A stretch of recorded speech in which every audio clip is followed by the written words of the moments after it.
오늘 하나님께서 우리에게 주신 말씀은 마태복음 19장 27절부터 30절까지 말씀입니다.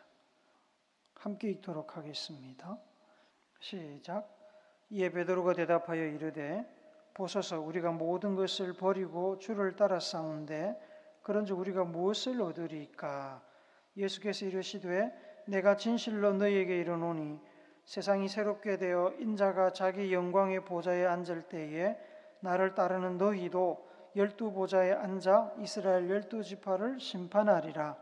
또 내 이름을 위하여 집이나 형제나 자매나 부모나 자식이나 전토를 벌인 자마다 여러 배를 받고 또 영생을 상속하리라. 그러나 먼저 된 자로서 나중되고 나중된 자로서 먼저 될 자가 많으니라. 아멘. 그러나 먼저 된 자로서 나중되고 나중된 자로서 먼저 될 자가 많으니라. 국제 마라톤 경기 중에 있었던 일입니다. 한 선수가 42.195km를 거의 다 돌고 이제 마지막으로 처음 출발했던 경기장으로 제일 먼저 돌아왔습니다.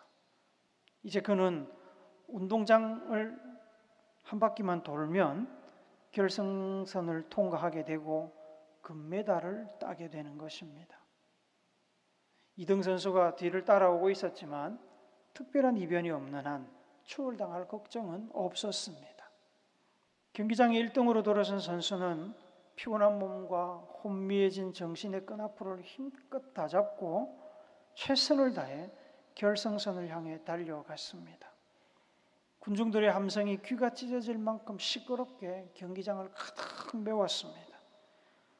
경기를 진행하던 스태프들이 손을 흔들며 1등 선수를 뒤따라오며 마지막까지 힘을 내라고 응원하는 것 같았습니다. 경기가 끝났습니다. 결과가 어떻게 됐을까요?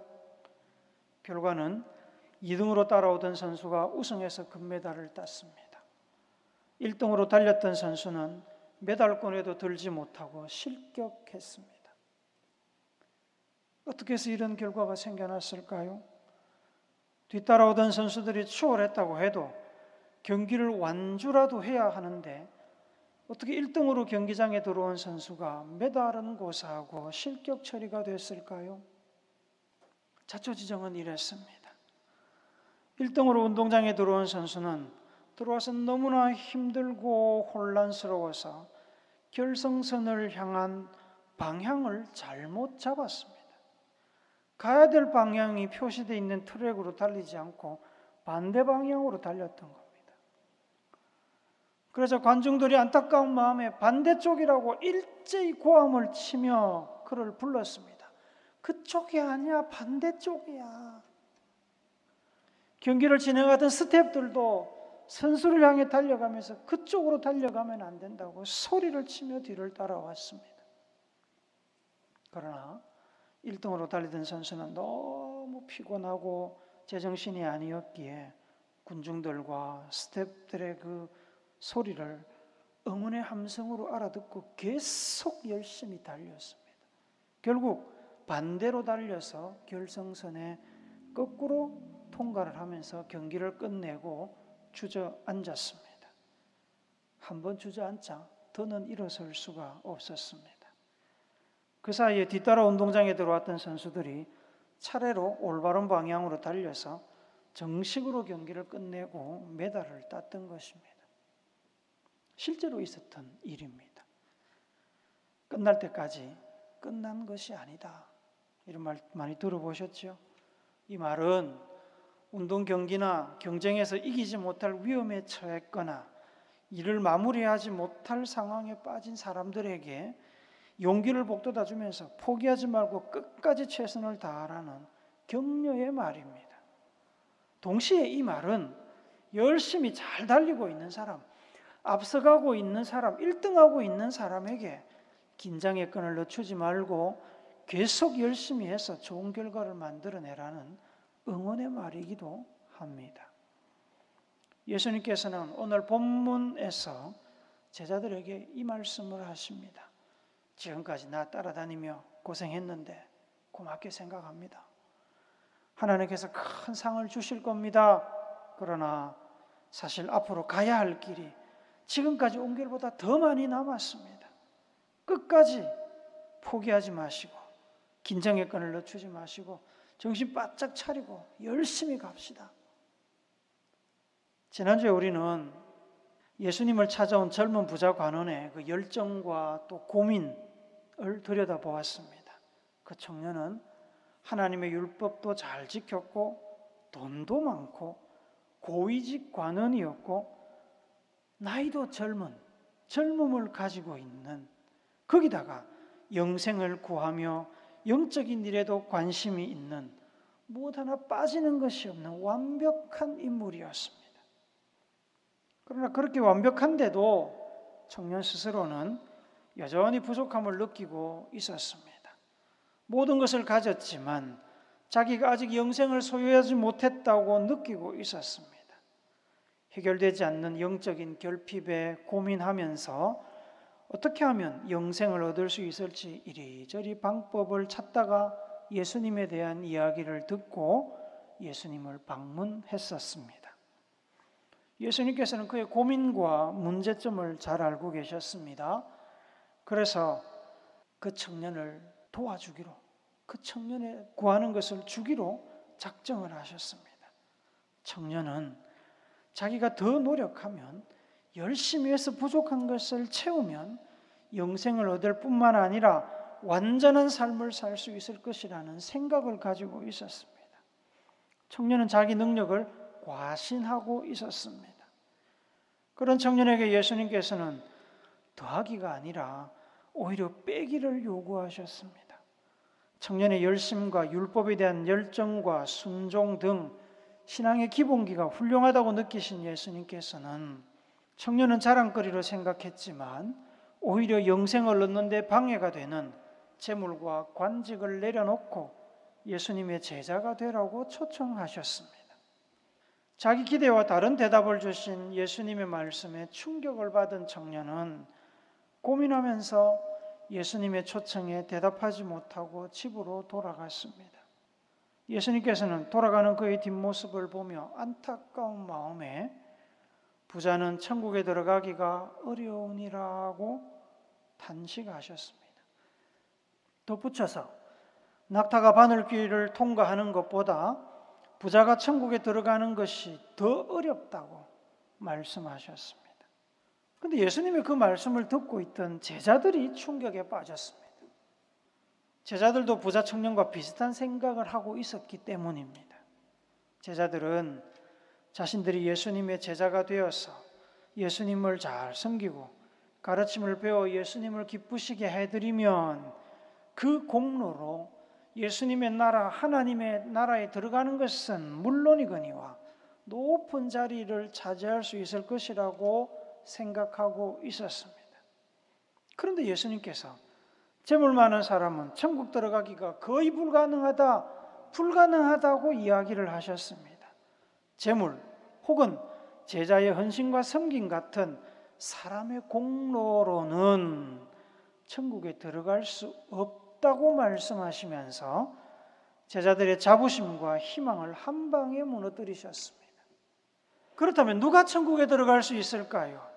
도대체 누가 구원받을 수 있습니까? 제자들이 따지듯 물었습니다. 예수님의 대답은 26절에 나옵니다. 한 번 더 읽어봅시다. 시작. 예수께서 그들을 보시며 이르시되 사람으로는 할 수 없으나 하나님으로서는 다 하실 수 있느니라. 사람의 공로, 사람의 방법으로는 불가능하지만 하나님의 방법, 하나님의 능력으로는 모든 것이 가능하다 이야기하신 겁니다. 병주고 약주는 예수님의 말씀에 제자들은 감정의 롤러코스터를 탔습니다. 제자로서 천국에 한 자리 할 것이라고 기대하고 있었는데 재물이나 제자의 헌신된 삶과 같은 사람의 공로로는 천국에 들어갈 수도 영생을 얻을 수도 없다는 예수님 말씀에 낙심이 되었습니다. 그런데 예수님께서 하나님은 모든 것을 가능하게 하신다고 반전의 말씀을 하시니까 다시 희망이 생긴 겁니다. 하나님은 모든 것을 가능하게 하신다는 말에 희망을 보게 된 제자들 중에 베드로가 오늘 본문 27절에서 예수님께 이렇게 질문을 합니다. 한번 더 읽읍시다. 시작. 이에 베드로가 대답하여 이르되 보소서 우리가 모든 것을 버리고 주를 따라 싸운데 그런즉 우리가 무엇을 얻으리까? 못 갈 줄 알았는데, 사람 노력 가지고는 아무것도 안 될 줄 알았는데 하나님이 또 가능하게 하신다 그러니까 이제 베드로가 생각이 난 겁니다. 우리 열심히 했는데 주님, 저 완벽해 보이는 청년은 재물을 포기하지 못해서 돌아갔는데 우리 제자들은 모든 것을 버리고 주님께 올인했지 않습니까? 아시죠? 그러면 우리는 뭘 얻을 수 있을까요? 하나님께서 어떤 보상을 우리에게 주실까요? 예수님께서 제자들의 마음을 왜 모르시겠습니까? 제자들이 질문하는 의도는 물론이거니와 제자들이 앞으로 어떤 삶을 살게 될지도 잘 아시는 예수님께서는 제자들에게 희망의 말씀을 주셨습니다. 28절, 29절 한 번 더 읽읍시다. 시작. 예수께서 이르시되 내가 진실로 너희에게 이르노니 세상이 새롭게 되어 인자가 자기 영광의 보좌에 앉을 때에 나를 따르는 너희도 12보좌에 앉아 이스라엘 12지파를 심판하리라. 또 내 이름을 위하여 집이나 형제나 자매나 부모나 자식이나 전토를 벌인 자마다 여러 배를 받고 또 영생을 상속하리라. 아멘. 예수님은 제자들이 받게 될 두 가지 복을 지금 언급하고 계십니다. 28절에서 먼저 천국에서 누릴 복을 말씀하십니다. 세상이 새롭게 되어 인자가 자기 영광의 보좌에 앉을 때, 이때는 우리가 흔히 말하는 새하늘과 새 땅이 열리는 때, 혹은 예수님께서 재림하셔서 세상을 심판하시는 때, 혹은 천국이 완성되는 때, 역사의 종말의 때를 이야기합니다. 그때 예수님을 따르는 제자들도 세상을 심판하시는 예수님과 함께 각자의 보좌에 앉아 12지파를 심판하는 권세를 누리게 될 것이다. 제자들이 이 얘기를 듣고 얼마나 기쁘겠습니까? 보좌에 앉아가지고 12지파를 심판하는. 그런데 여러분, 예수님의 이 표현은 역사를 기술한다거나 혹은 어떤 기계의 기능을 설명하는 것처럼 미래에 일어날 사건을 사실 그대로 서술한 것은 아닙니다. 이 말씀은 비유와 상징으로 이해해야 됩니다. 왜 그렇게 이해해야 되냐면 사실과 다른 부분이 있기 때문에 그렇습니다. 그러면 사실과 다른 부분이 있는데 이 말씀을 문자 그대로 이해를 하면 예수님이 잘못 알았다는 얘기입니까? 혹은 예수님이 거짓말했다는 얘기입니까? 그럴 수 없지 않습니까? 그러니까 이 말씀은 사실 그대로, 문자 그대로 이해하면 문제가 생깁니다. 왜 그러냐 하면 봅시다. 예수님 옆에 지금 12제자들이 있지 않습니까? 그 12제자들 중에는 제자의 지위를 지키지 못하고 탈락할 사람이 있었습니다. 누굽니까? 가룟 유다지요? 그러면 예수님께서 가룟 사람 유다가 탈락할 것을 몰라서 다른 제자들과 함께 가룟 유다도 세상을 심판할 것이라고 말씀했겠습니까? 그럴 리가 없지요. 계시록 4장 4절 말씀 봅시다. 같이 읽습니다. 시작. 또 보좌에 둘려 24보좌들이 있고 그 보좌들 위에 24장로들이 흰옷을 입고 머리에 금관을 쓰고 앉았더라. 이 24장로들도 지금 24보좌에 앉아서 뭐하고 있냐면 예수님과 함께 세상을 통치하고 있는 겁니다. 여러분, 성경 말씀의 일부는 문자 그대로 이해하면 큰 오류에 빠지게 됩니다. 앞에서는 12보좌라고 그랬는데 이거는 또 왜 24보좌일까요? 이렇게 접근하면 답이 없습니다. 성경이 오류투성입니다. 그러나 우리가 하나님의 완전성, 예수님의 완전성을 믿는다면 이 숫자들은 상징적인 숫자임을 알게 되는 겁니다. 12제자는 단지 12제자만을 이야기하는 것이 아닙니다. 24장로는 단지 24장로만을 이야기하는 게 아니라는 겁니다. 믿는 성도들 모두를 가리키는 표현입니다. 또한 12제자에게 12지파의 심판을 맡긴다는 표현도 그렇습니다. 12지파는 이스라엘의 전통적인 12지파에서 온 표현입니다. 이 세상에는 12지파밖에 없나요? 그게 아니지 않습니까? 이 세상에는 나라와 민족이 얼마나 많습니까? 12지파는 단순히 이스라엘 12지파 혹은 12개밖에 없다는 것을 이야기하는 게 아니라 예수님의 심판을 받아야 되는 이 온 세상을 다 이야기하는 겁니다. 예수님의 이 말씀은 단지 그 순간 지금 예수님의 눈앞에 있는 12제자만을 보고 하신 이야기가 아니라 모든 믿는 자들, 그들이 나중에 다 천국에서 누리게 될 그 복을 예언하고 계신 말씀입니다. 제자들이 받게 될 두 번째 복은 29절에서 말씀하고 있는 것처럼 땅에서 누릴 복입니다. 예수님의 이름을 위해서, 예수님을 섬기고 믿음을 지키기 위해서 희생을 감당한 사람들은 이 땅에서 그 희생의 여러 배를 받게 되고 영생도 얻게 된다고 하셨습니다. 제자들의 노력과 희생의 대가이기도 하지만 무엇보다도 하나님의 은혜이며 하나님의 선물입니다. 병행구절인 마가복음 10장 30절에는 100배를 받는다고 아예 명확한 숫자가 나와 있습니다. 박해와 영생을 함께 받는다. 이 또한 비유이자 상징적인 표현입니다. 희생의 여러 배, 100배를 받는다는 표현을 문자 그대로 사실적인 기록으로 이해를 한다면 그러면 제가 한 명 죽으면 제가 100명이 태어납니까 다시? 그럴 수 없지 않습니까? 여러분이 주를 위해서 1시간 청소를 하면 100시간을 하나님이 주십니까? 여러분이 10만 원을 헌금하면 1000만 원이 돌아옵니까? 그러면 난 맨날 헌금할 텐데, 그죠? 하나님은 100배 뻥튀기 자판기가 아닙니다. 만약에 그렇다면 제자들은 모두 갑부가 되어서 죽을 때까지 등 따숩고 배부르게 살다가 세상을 떠났을 것입니다. 그러나 역사는 어떻게 이야기합니까? 그들이 많은 박해를 받고 떠돌이 생활을 하고 가난과 고난을 당하다가 순교했다고 그렇게 기록하고 있습니다. 그렇다면 예수님께서 거짓말이나 과장, 허위 사실을 유포하신 걸까요?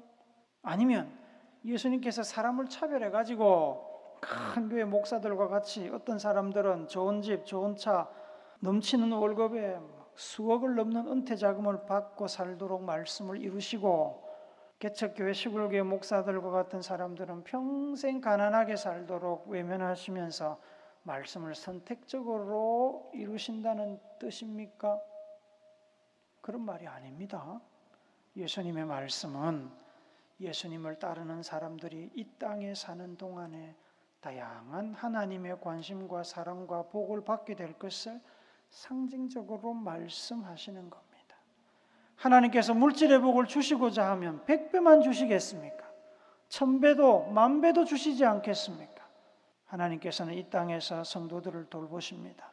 사람마다 경우마다 복의 모습은 다를 겁니다. 그러나 틀림없는 것은 하나님은 자기 백성들을 외면하거나 버리지 않으신다는 사실입니다. 반드시 선한 길로 인도하시고 복을 주십니다. 시편 48편 14절 말씀 봅시다. 시작. 이 하나님은 영원히 우리 하나님이시니 그가 우리를 죽을 때까지 인도하시리로다. 죽을 때까지 인도하시면 끝납니까? 죽을 때까지 인도하고 나면 죽고 나면 우리가 어디 갑니까? 우리가 하나님 곁으로 가니까 더 이상 인도할 필요가 없는 거죠. 그래서 하나님은 영원히 우리 하나님이신 겁니다. 영원히. 부자가 천국 가기가 낙타가 바늘귀로 들어가기보다 어렵다는 말씀에 놀라서 정신이 나가 있던 제자들에게 예수님께서는 예수님을 따르는 사람들이 천국에서는 물론이고 이 땅에서도 복을 누리는 삶이 될 것이라고 말씀을 하셨습니다. 이렇게 말씀하시고 나서 예수님께서는 한 가지를 덧붙이셨습니다. 30절 말씀 같이 읽어봅시다. 시작. 그러나 먼저 된 자로서 나중되고 나중된 자로서 먼저 될 자가 많으니라. 무슨 말입니까? 지금은 베드로가 수제자지만 여차하면 요한으로 갈아치운다 뭐 이 소리입니까? 뭐 그럴 수도 있겠죠. 베드로가 탈락하면 그럴 수도 있을 겁니다. 그러나 꼭 그런 뜻은 아닙니다. 다만 이 땅에 있는 사람들의 삶은 언제든지 뒤집어질 가능성이 있기 때문에 제자가 되어서 영생과 복을 약속받았다고 해서 안심하지 말고 더 열심히 달려라는 소리입니다. 더 열심히 하라는 소리입니다. 이 말은 가룟 유다를 생각하며 하신 말씀이기도 하지만 유다뿐만 아니라 유혹과 환란이 많은 세상에서 제자든 누구든 사명을 마무리하고 천국에 들어가기 전까지는 상황이 언제든지 바뀔 수 있기 때문에 경고로 주신 말씀이기도 합니다. 아무도 영생 얻고 천국 들어가는 것을 장담할 수 없습니다. 아무도 자신할 수 없습니다.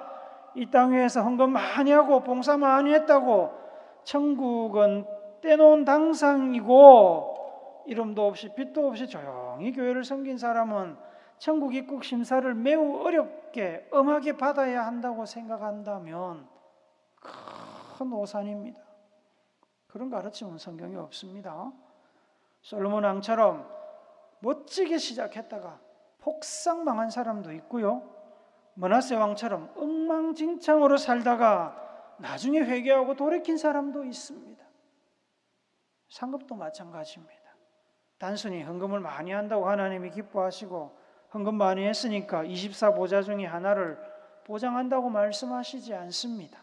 안타깝게도 성전 입구에서 헌금을 하던 사람들을 지켜보던 예수님께서 하셨던 말씀을 기억하십니까? 부자들은 가진 것 중에 지극히 조금 드렸지만 가난한 과부는 가진 것 전부를 드렸다고 말씀하시면서 과부를 칭찬하셨습니다. 결론은 이렇습니다. 누가복음 21장 3절 같이 읽읍시다. 시작. 이르시되 내가 참으로 너희에게 말하노니 이 가난한 과부가 다른 모든 사람보다 많이 넣었도다. 과부가 드린 것을 가장 많게 생각하십니다. 예수님께서, 하나님께서. 예수님 그렇게 평가하시는 겁니다. 우리가 어떻게 생각하든 상관없습니다. 예수님은 그렇게 평가를 하십니다. 그렇다면 천국에서의 상급도 당연히 그 평가대로 가겠지요. 큰 상급을 기대한다면 제대로 드려야 됩니다. 예수님의 평가는 지극히 상대적인 평가입니다. 잘 기억하십시오. 예수님의 평가는 지극히 상대적인 평가입니다. 예수님은 얼마를 드렸냐를 보지 않으시고 내가 가진 것 중에 몇 프로를 드렸나를 보십니다. 내 시간, 내 열정, 내 재물 중에 몇 퍼센트나 드렸나를 점검하신다는 겁니다. 그래서 부자가 천국 가기가 어려운 겁니다. 금액적으로 보면 여러분 재벌과 월급쟁이의 헌금은 비교 자체가 안 됩니다. 하나님은 그러나 다르게 보십니다. 재벌은 전 재산 중에 쥐꼬리만큼 하나님 앞에 드리며 생색을 내지만 월급쟁이는 전 재산 중에 상당한 부분을 하나님께 드립니다. 11조만 봐도 그렇지 않습니까? 11조를 제대로 드리는 재벌들이 몇 명이나 되는지는 모르지만 저는 10분의 1을 드리지만 그 재벌들은 100분의 1, 1000분의 1, 만분의 1을 드리는 겁니다. 그 과부의 두렙돈처럼 예수님께서는 뭐라고 평가하십니까? 그 과부가 제일 많이 드렸다. 뭐로? 퍼센트로. 비율로 따지면 과부가 제일 많이 드렸다는 겁니다. 여러분의 시간, 여러분의 열정도 똑같습니다. 하나님께 쥐꼬리만큼 들여놓고 천국에서 큰 것을 기대하는 건 양심불량이지요. 여러분, 우리는 이 땅에서 마지막 호흡을 들이키는 그 순간까지 성경의 가르침을 따라 최선을 다해야 됩니다. 하나님 앞에 가는 그날까지 뒤돌아보지 말고 주신 사명과 믿음을 따라서 예수님의 가치, 천국의 가치를 바라보며 열심히 달려가야 됩니다. 사도행전 20장 23절 24절 말씀을 같이 봅시다. 시작. 오직 성령이 각 성에서 내게 증언하여 결박과 환난이 나를 기다린다 하시나 내가 달려갈 길과 주 예수께 받은 사명 곧 하나님의 은혜의 복음을 증언하는 일을 마치려 하면은 나의 생명조차 조금도 귀한 것으로 여기지 아니하노라. 사도 바울의 살아있는 고백입니다. 그렇게 고백하고 그렇게 살았기 때문에 로마서 14장 8절과 같은 고백이 바울의 진심인 겁니다. 14장 8절 로마서 같이 읽읍시다. 시작. 우리가 살아도 주를 위하여 살고 죽어도 주를 위하여 죽나니 그러므로 사나 죽으나 우리가 주의 것이로다. 지금 이재영 목사가 편안한 이 생활 가운데 사나 죽으나 내 목숨이 주님 겁니다 이렇게 말하면 그게 진심이 몇 프로 들어가는지 모릅니다. 그러나 실제로 저렇게 살다가 죽은 사도 바울이 하는 얘기는 100%의 진심이 거기 담겨 있는 겁니다. 사랑하는 우물교회 성도 여러분, 끝날 때까지 끝난 것이 아닙니다.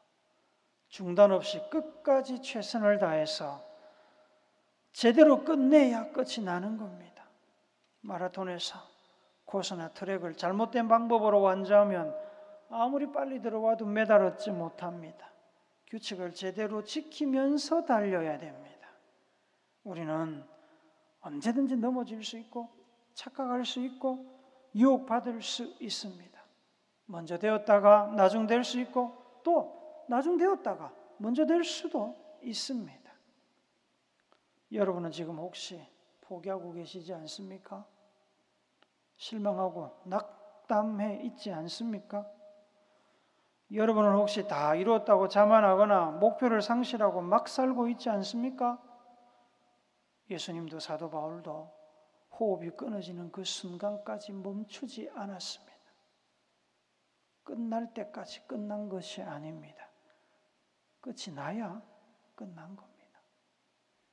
힘들고 어려워도 갈 길이 까마득해서 절망스러워도 도우시고 세임 주시는 성령님 의지하고 최선을 다해서 끝까지 달려가는, 그래서 영광의 결승선을 넘어가는 우물교회 성도들이 되시기를 예수님의 이름으로 축복합니다.